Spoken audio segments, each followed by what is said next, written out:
guys, welcome back to my channel. I'm still playing around with the whole filming and microphone audio thing, so let me know whether you can hear me properly. I noticed my last video was a little bit quiet, so do not be afraid to give me constructive criticism in the comments. Today's video is a Q&A because I disappeared for 3 years and haven't seen you guys in a while, so here we are. So much has changed in the last 3 years, so much.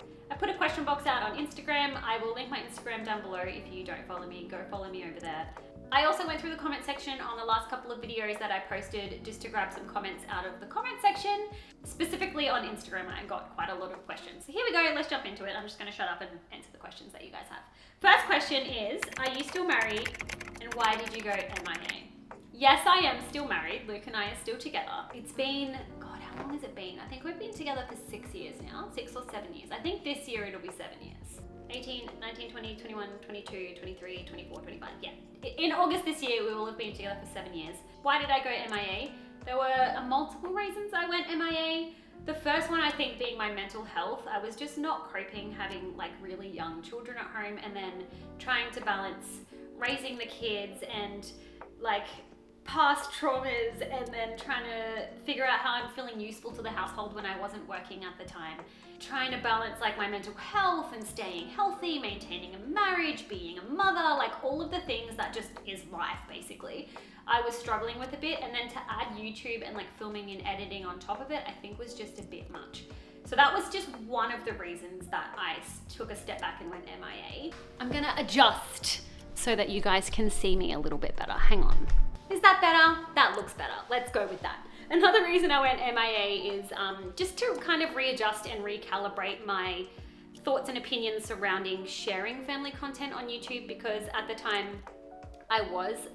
in the past I was like a family channel and I did share my children and I did share, you know, personal details about them, like their names and tantrums and things like that. Just like things that at the time I didn't really think about it. But being confronted with the new wave of people kind of rethinking and readjusting how they're viewing family content and sharing kids' lives online and how dangerous it can be and the dangers of that, that was something that was a huge reason that I also took a step back, because I am in total agreement. Like, you can't argue. There's no good argument for why exploiting children online is okay to do, and it's just not. I don't want to share my children. I don't want to share their faces. I don't want to share personal details about them. I don't want to share medical things about them, like nothing. And then I'd say the third reason that I went MIA is because I did go back to work, and I was working, I think at that time, 3 or 5 days a week, I can't remember. And just balancing everything that I just spoke about on top of a full-time job was just not really doable for me. So I just left. Anyway, number 2. How are you and how have you been? I've been great.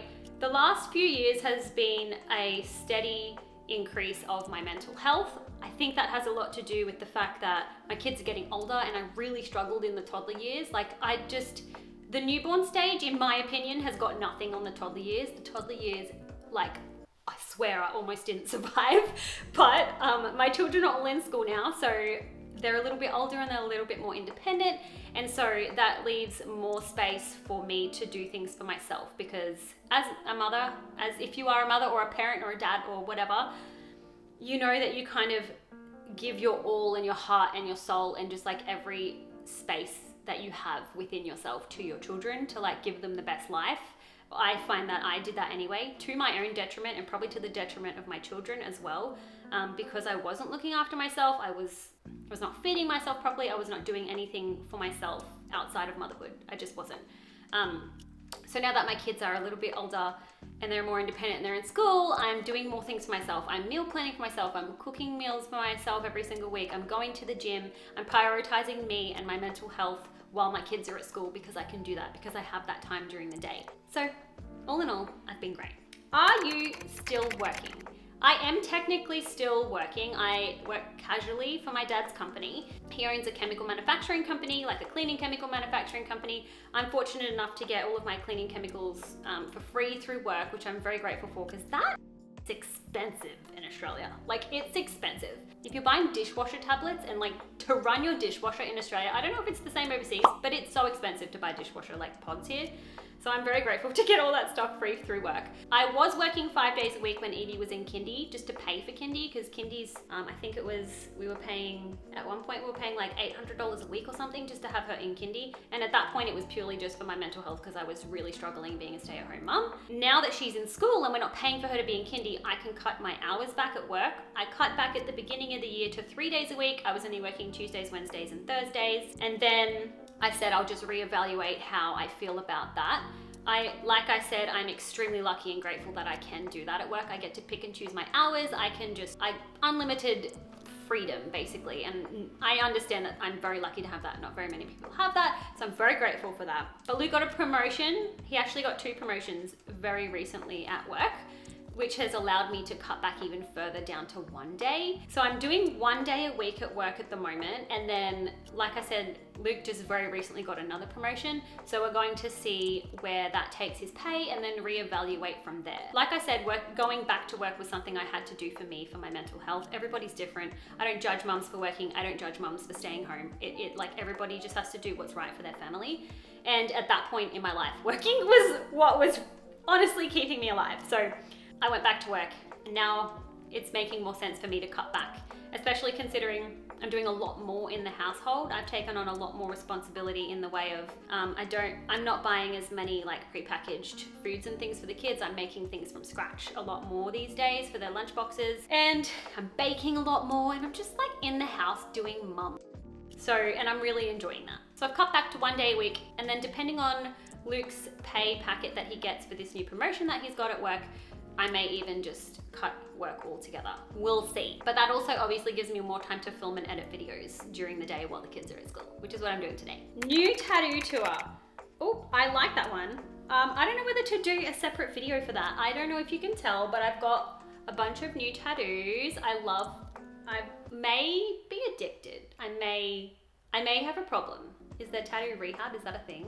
Hi, my name's Courtney and I'm a tattoo addict. My new tattoos, I don't even know which ones I had when I left. Did I have this one? I don't think I did. This is an Evie tattoo. For those of you who don't know, my youngest daughter's name is Evie. Luke has the same tattoo in the same spot on his arm, so this is a matching tattoo that we got together just to represent her. And then I think this one is a new one. It's a little giraffe.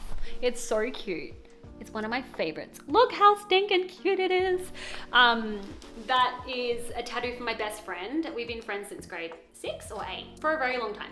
Over 20 years we've been friends for. And she is really tall and I call her my giraffe. Don't know if that's considered bullying, but either way, that's why I got that. I got that to represent her and our friendship. And then I got this tattoo here is for Talia. Talia is my 7-year-old and I call her T, that's her nickname. And all of my other children have like a visual representation on my arm, like a picture. Like I've got, you know, this one, and this one is like a visual representation for my kids. And Talia didn't have one because I was like, what can I get? And then I figured out a teacup, and that's what I got. So that was they're my 2 new tattoos. I have 3 or 4 tattoos planned, but obviously they cost money, so I'm trying to be a little bit responsible, but I'm getting a tattoo in a couple of weeks. Why did you decide to come back? That's a good question, actually. I think the main reason is that, like I said, I've cut back my hours at work and I have like days to do things now, and I like to keep busy. I don't like to just not do things. And I enjoy filming, I enjoy editing, I enjoy the community that I created in the comment section. And I just enjoy it. So now that I have spare time and mental capacity to do so and to come back to the hobby, that's what I'm doing. How is Odin? It's a bit of a story. It's not, I wouldn't say it's a sad story, it's just an unfortunate story. So I don't know if you can tell, but we live in a different house now. The previous house that we lived in, we weren't planning on moving anywhere. We really liked our landlord and the location was perfect, the house was perfect, but we didn't own it. We were renting that house and the landlords approached us and said, we're selling the house. They gave us a lot of notice, they did. They gave us a few months, I think, to get out, which they didn't have to do. We're very grateful for. I think here they only need to give, I think it's only like 3 or 4 weeks notice. I could be wrong, but something ridiculous. They gave us a few months notice. So we were like, okay, let's start looking. We were applying for houses and not sure how much you know about the rental market here in Australia, but it's a mess. It's really hard to get rental properties unless you've got like a perfect application I don't know what it is, but every single place that you go look at, there's just like 50 other people looking at the houses. So because we needed a 5-bedroom house because we have 4 children, it was already slim pickings as to the houses that we could apply for. We even were applying for 4-bedroom houses as well and we were going to potentially get the youngest 2 to share a room if we absolutely couldn't get a 5-bedroom house. But the deadline was coming up to when we had to move, and we kept getting knocked back from houses because of the animals. Because we had a dog and a cat, we had Odin and Leo. And I know that we were getting knocked back because of the pets. They're not supposed to tell you like why you're getting knocked back, but I had a real estate agent call me and say, I really like your application. You've got great like rental records, good income and everything like that. I'm going to put you forward. And she's like, basically you're gonna get the house. I was like, awesome. And that was a house, like a different house that had 5 bedrooms. I was so relieved because all of our applications had been getting knocked back. At that point, I didn't know it was because of the pets. And then she called me back and was like, actually, I just spoke to the owner, like the landlord, and he said he doesn't want pets. I'm like, it's getting to the point where, you know, we're a family of 6. We were looking at potentially not having anywhere to go, anywhere to live. And I understand it's a big ask for a landlord to accept a Great Dane. Like, I do get that. That's why I had reservations about getting a dog. I didn't personally want to get a dog until we owned a house because of this reason, because I knew that when you move, it becomes a lot more difficult to find a rental property. And also, you know, dogs can damage properties as well, and it's not our property. It got to the point where I was like, we're literally going to be homeless. We need to consider rehoming Odin and Leo.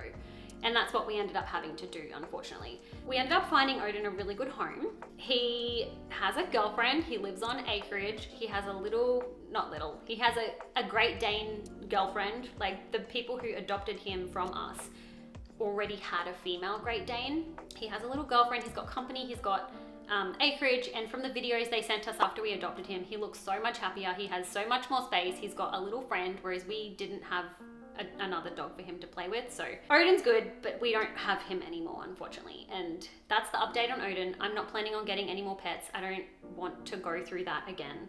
I personally hate adopting and then having to like rehome animals. I don't like that. That's the update on Odin. I know it's not the greatest update, but just so you're not thinking, where's Odin? He's not in the yard. That's what's happening. Did you maintain friendships with YouTubers? I don't have any YouTube friends that live in my state. I have in the past, but they've moved away and like friendships fizzle out and things like that. So I haven't maintained any friendships for people online. I think everybody that I was friends with also stopped doing YouTube. I don't actually know. I haven't checked, but I think they did.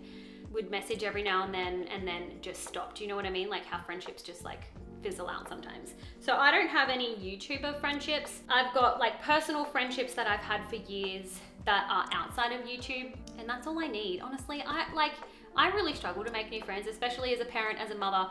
I'm just not good at it, so I just don't do it, you know? Is Luke still doing FIFO? Yes, Luke is still doing FIFO. He's changed companies a couple of times. He's now comfortable with the company he's at.